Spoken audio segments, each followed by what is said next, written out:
Ayan guys, oh, tingnan nyo po. Ayan. O, diba? Ito ay maayos na. Oh, maganda na. At lahat na lang po, nilalagyan pa nila ng halaman pa pala to. Ayan, lahat ng paligid niya. Ang ating upuan ay kinukuberan pa kasi syempre hindi pwedeng maupo-upuan ng mga bata dito. Ayan, oh. Ayan.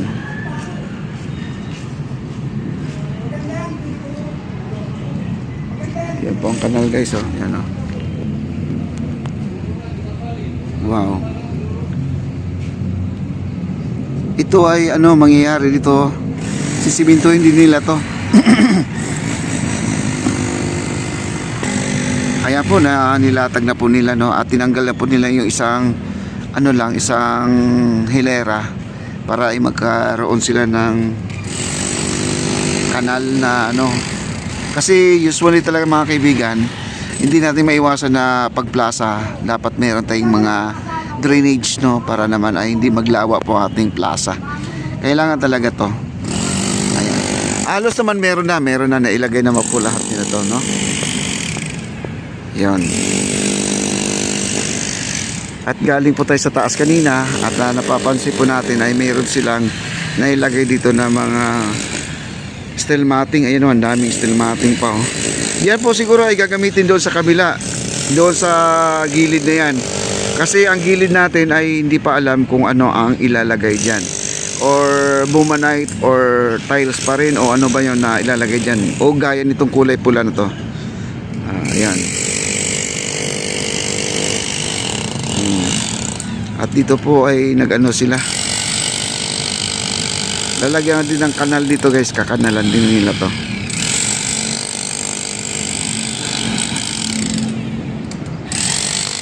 Ang dami pang guys, oh, tiles, oh, ayun, oh, concrete tiles, oh, ang dami pa, oh. Ayan. Ang dami pa. At saka yung mga halaman nila maayos na rin, oh. Ito yung ginawa nung isang araw. Ayan, at nabubuhay na guys, buhay na po ang halaman. Bali siguro ay 2 linggo na po ito guys na naitanim nila, 2 linggo. Kaya maayos naman, no? Buhay na po yung mga Birds of Paradise, gumamela. Hindi ko lang alam kung anong pangalan ng halaman na itong isa. Ito ay nabubuhay din sa lilim, no? At kahit hindi siya maarawan. Ayan. Dito, itong tulay na to, at babanggit po nila yung mga vandalism daw dyan, kung yun daw ay pipinturahan, tatanggalin. O syempre naman, natural yan kasi ano yan eh, marumi tingnan yan guys. Kasi alam nyo, kung magkakaroon tayo ng inauguration dito, dadaan po si President Bongbong Marcos, ay itong mga vandalism dito sa nakikita po natin, ay kitang kita po to siya. Kahit sa dilim, kitang kita pa rin guys, dahil may mga ilaw po tayo dito. Ayan, mga ilaw natin. Kaya hindi po natin maiwasan na hindi po tayo maglalagay ng ilaw, dahil itong ating bumanite ay sigurado naman malinis, di ka naman madadapa dito pag dumaan dito si President Bongbong Marcos papunta doon sa Maestranza, no, papunta sa may Intramuros siya. Kapag magkakaroon na tayo ng inauguration dyan by someday, itong February po guys, no, magkakaroon tayo ng inauguration. At abangan nyo lang po ang petsa na bibitawan po natin, kasi malapit na po talaga yan. Kasi alam ko napakabilis na magtrabaho. Itong ating vandalism na ito, balikan po natin to guys, itong vandalism na to. Ito yung mga nagsusulat ng malaki nito, ay sana po ay masumpo na po natin kung sino po ang sumusulat nito. Ayan. Ay, may nag-comment, may gwardiya naman daw dito. Oo nga, kahit nasabihin natin may gwardiya, ang gumagawa naman dito talaga guys ay gwardiya rin ang binabantayan, no? Sabihin man natin nagrurunda man ang ating gwardiya, pero hindi pa rin natin makakaligtaan na may gumagawa ng ganyan. Nung isang araw meron po tayong nahuli dyan, at siya po ay may daladalang pintilpin. Alam mo saan siya nagbabandal? Ito po yung poste na yan, no? Ayan yung malaki na yan, no? Bumaba sa dyan, doon siya sa itaas. Doon siya sa itaas, yung malaking poste na yan, no? Yan, sinulatan po niya yan. At pinuntahan ko pa sa taas kung anong mga sinulat niya. Ayan, ang sinulat niya parang love letter din yun, at parang meron yata siyang nagugustuhan na babae ay nagiging torpe at hindi siguro nakapagsalita, kaya diyan na lang po sa dingding niya sinulat ang kanyang hinaing, yung puot ang ayan. Kaya hanggat maaari guys, meron naman tayong cellphone, pwede naman siguro doon na lang ipopost natin yung mga kailangan natin na yung mga nararamdaman po natin sa ating mga friend, no? Ayun, ang dami po nakasulat diyan guys, ito. Ang dami nakasulat yan, no? Ayan, punong-puno po yan. Oh. Ayan, abangan nyo po guys, pipinturahan din yan, no? Baka naman ay lagyan nila ng vertical plant mga kaibigan, no? Pwede rin lagyan ng vertical plant para naman ay hindi na po nila mabandalan at saka madali lang po diligan dahil nandito na po yung mga tubig, no? Mga tubig. Nandito na yung tubig. Ayan. Kaya mas maganda talaga ito ay magiging vertical plant. Mas maayos. Kasi siguro naman ay mabubuhay talaga dito. Ang sarap ng hangin dito guys, oh. Ang sarap ng hangin dito. Wow.